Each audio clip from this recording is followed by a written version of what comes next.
नमस्कार दोस्तों, मैं हूं रामदत्त त्रिपाठी और आप देख रहे हैं मीडिया स्वराज। आज की खबर दक्षिण के तमिलनाडु राज्य से है। तमिलनाडु से एक खबर ये आई है कि वहां के नए-नए बने मुख्यमंत्री सी विजय ने राज्य में करीब 15% सरकारी शराब की दुकानों को बंद करने का फैसला किया है। ये दुकानें 2 हफ्ते के अंदर बंद कर दी जाएंगी। इनकी संख्या 717 बताई गई है और तमिलनाडु में शराब की बिक्री सरकारी एक कंपनी करती है और जिसकी कुल 4,765 दुकानें थीं।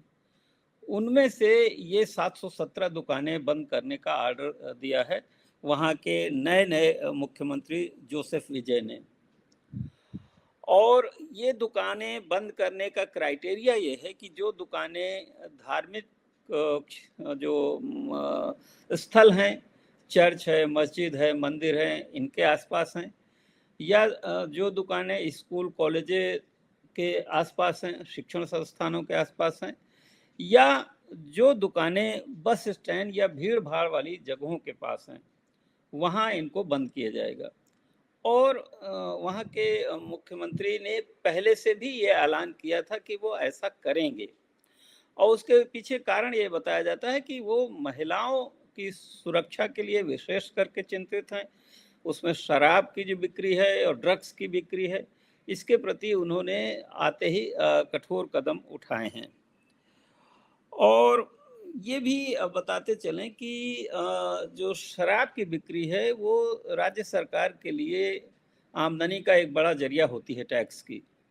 लेकिन इसकी परवाह किए बिना तमिलनाडु के मुख्यमंत्री ने ये आदेश दिया है कि शराब बेचने वाली 717 दुकानें बंद कर दी जाएंगी।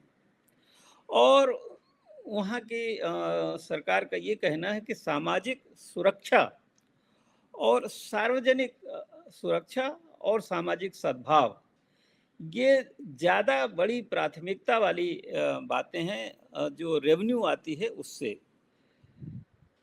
लेकिन एक फ़र्क ये है ज़रूर कि जैसे बिहार में नीतीश कुमार ने पूर्ण शराबबंदी लागू की थी, वैसी पूर्ण शराबबंदी विजय ने तमिलनाडु में लागू नहीं की है। और उसका कारण यही है कि शायद वो जो सरकार की आमदनी और शराब की बिक्री दोनों के बीच में संतुलन कायम रखना चाहते हैं।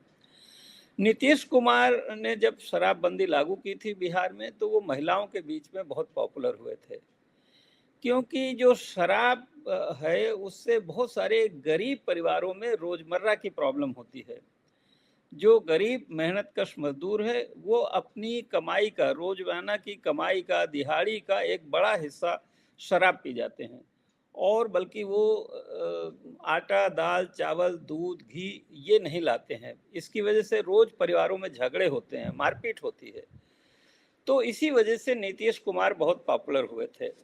लेकिन तमिलनाडु में फिलहाल उन्होंने सार्वजनिक स्थलों पर ये रोक लगाई है कि शराब की दुकानें आसपास नहीं होंगी। जो पूजा स्थल हैं, धार्मिक स्थल हैं या जो शैक्षणिक संस्थाएं हैं या बस अड्डे वगैरह भीड़ भाड़ की जगह बाजारों में। अब उत्तर प्रदेश में भी काफ़ी दिनों से ये मांग होती रही है कि धार्मिक स्थलों के आसपास, शैक्षणिक संस्थानों के आसपास से शराब की दुकानों को बंद किया जाए, हटाया जाए। और हाल ही में आप पार्टी के लीडर संजय सिंह ने ये सवाल उठाया था कि अगर धार्मिक जो क्षेत्र हैं उनके आसपास मांस की बिक्री पर रोक लगाई गई है उत्तर प्रदेश में, तो शराबबंदी भी क्यों नहीं लागू की जाती? दूसरे कारोबार पर भी लागू होनी चाहिए ये बात। तो ये बात बिल्कुल मतलब एक ऐसा मुद्दा है जो उत्तर प्रदेश में अब तमिलनाडु के बाद जोर पकड़ सकता है। और ये बताते चलें कि उत्तर प्रदेश सरकार ने अयोध्या में, केवल अयोध्या की 84 कोसी जो परिक्रमा वाला क्षेत्र है, वहाँ पर शराब की दुकानें ऑलरेडी बंद कर रखी हैं।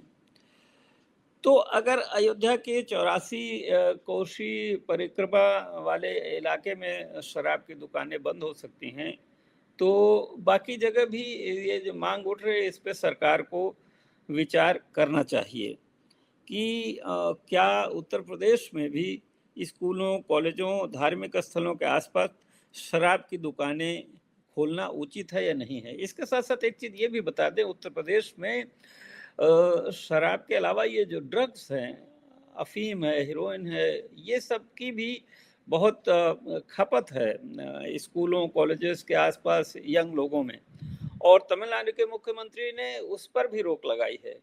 तो यूपी सरकार को उसके बारे में भी सोचना चाहिए कि जो ड्रग्स है उसकी बिक्री पर भी रोक लगाई जाए, क्योंकि ये नशा जो है वो बहुत खराब कर रहा है हमारी यंग जनरेशन को। एक मामला अभी और हाल ही में आया था, सुप्रीम कोर्ट ने उसमें टिप्पणी की थी कि उत्तर प्रदेश में शराब बहुत छोटी-छोटी पाउच में बिक रही है, वो जिससे वो लगता है कि जैसे कोल्ड ड्रिंक या कोई ऐसी चीज़ है, और वो बड़े आसानी से लोग अपने स्कूली छात्र करके बस्तों जो स्कूली बस्ता है या बैग है उसमें छिपा के ले जा सकते हैं। तो उस पर भी ये सवाल उठ रहे हैं। तो हम समझते हैं कि तमिलनाडु का उदाहरण आने के बाद उत्तर प्रदेश में भी इस बात पर विचार होना चाहिए कि जो धार्मिक स्थल हैं, जो शैक्षणिक स्थल हैं, जो भीड़-भाड़ वाले बाज़ार हैं, वहाँ पर शराब की बिक्री दुकानें कम की जाएँ, रोकी जाएँ, हटाई जाएँ, और ये जो ड्रग्स की बीमारी फैली है यंग लोगों में, उसको भी कंट्रोल किया जाए। और ज़ाहिर है कि अगर सरकार चाह ले, तो ऐसा नहीं है कि ड्रग्स पे कंट्रोल नहीं हो सकता।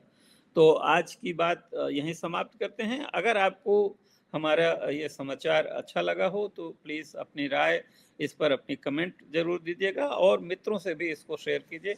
बहुत-बहुत धन्यवाद। नमस्कार।